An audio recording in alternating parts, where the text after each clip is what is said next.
केन्दुझर बनखंडरे हाथी उपद्रव कमिबार ना धरुनी। बनखंडर केतेबेले सदर रेंज रे हाथी उपद्रव करुछंती तो आउ केतेबेले चंपुआ पाटणा बासपाल रेंज रे हाथी माने तांडव रचुछंती। हाथी माने केतेबेले धान कियारी रे पसी फसल नष्ट करुछंती तो आउ केतेबेले घर भांगी धान चाउल खाई जाउछंती। पुणी केतेबेले हाथी मनीष लढ़ई होई जीवन चली जाउथिबा देखिबाकू मिलुछि। जिल्लारू हाथी मानंकु घौड़ाइबारे वन विभाग फेल मारिथिबा देखिबाकू मिलिछि।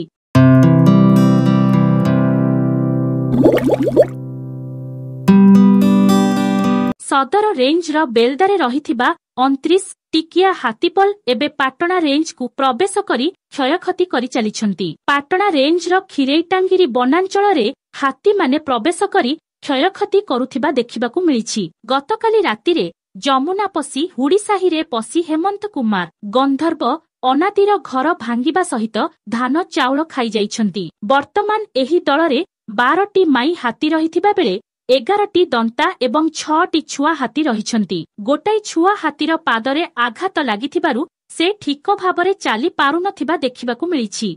हाथी मानंकु पत्थर माड़ करिबा सहित वन विभाग ड्रोन कैमेरा को पत्थर माड़ करुथिबा जणे व्यक्ति को वन विभाग अटक रखिथिबा जणा जाइछि।